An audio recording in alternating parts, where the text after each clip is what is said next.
welcome back to another video. In today's video, we're playing Autopilot Simulator, and yes, version 13 has returned, and it has the start self-driving button, but it's not version 13. Do not be deceived by that. It does not have park to park or anything. They're working on that currently, I'm pretty sure. But the winter update is here. It brought version 13 and a bunch of other improvements that I love. But version 13 is still basically version 13 beta, just a little bit different. Like, the lane changes, look at that, smoother.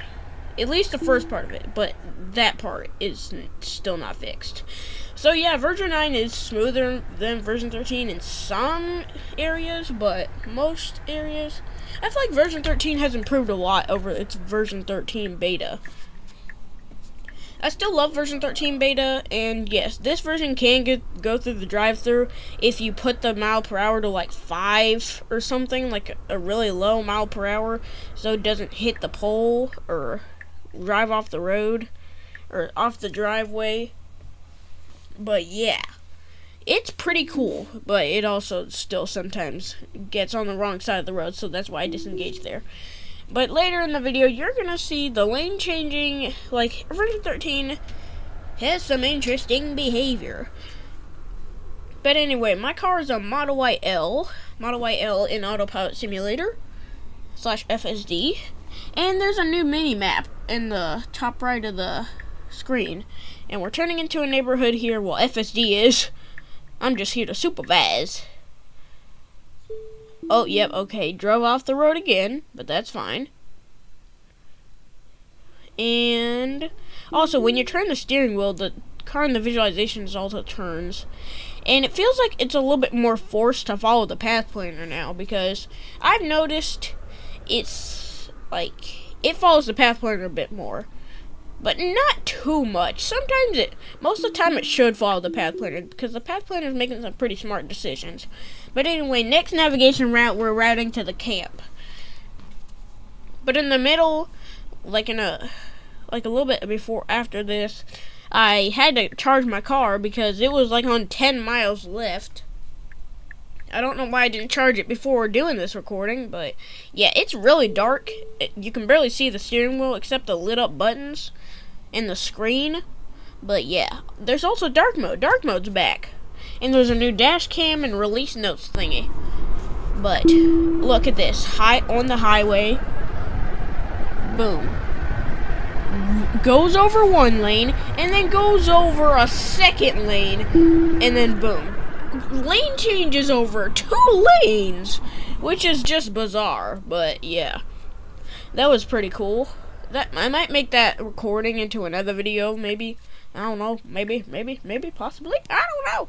But anyway, take a look at this. Take a look at the UI on the screen. The path planner is already planned all the way around the roundabout, like all the time, which is interesting. And the path planner sometimes disappears. I don't know what happens then, but anyway, I cut to when I finished charging, and I'm now backing out of the parking space. This is me, not FSD, because I can't. Park to Park isn't here yet. Also, you can see the Auto Park Available UI is different, and the path planner the gray path planner is going haywire, because it's not meant for parking lots yet. But I do know how to enable FSD in the parking lot. It's very buggy because it's not supposed to be enabled in there. Maybe I'll make that into a little short, but yeah, I'm gonna put in the camp navigation, start the self-driving. By the way, you can put a whole navigation route in with the Tesla UI on the screen, like just by clicking stuff on the screen. Anyway, look at this, lane changes, and then watch this, slow down, lane changes, and then immediately slams on the brakes and then turns. That's pretty amazing, except the slamming on the brakey thingies. But yeah, that is pretty awesome. Also, the camera's got an upgrade, so they're no longer that laggy. I actually haven't, I noticed no lag when using the cameras, like 0 to no lag. 0 to little lag, or whatever the saying, how the saying goes, something like that. But yeah, I just love the path planner version 13. Anyway, next navigation time. And I thought about going to like the destination that would take us on the highway, but I'll leave that for another video. I don't really feel like doing that. Anyway, by the way, it turns on the hazard lights when it gets to the end of destinations, and it doesn't turn them off, so I have to manually turn them off, which is a little bit annoying. Which is a little bit annoying, but yeah, when it goes down hills, the parking sensors activate and make it slam on the brakes because it thinks there's a wall in front of it, which is not very good. Like, if it's on the road, like if it recognizes lane lines, turn the front parking sensors off. Like, it's not necessary, because like it messes the car up sometimes when going downhill and then changing to a flat surface, like really angledly. And here it happens again and almost puts us into the complete other lane, so I have to disengage for that. But it turns the steering wheel right for some reason and then makes the turn. Boom. And yeah. Ka-chow.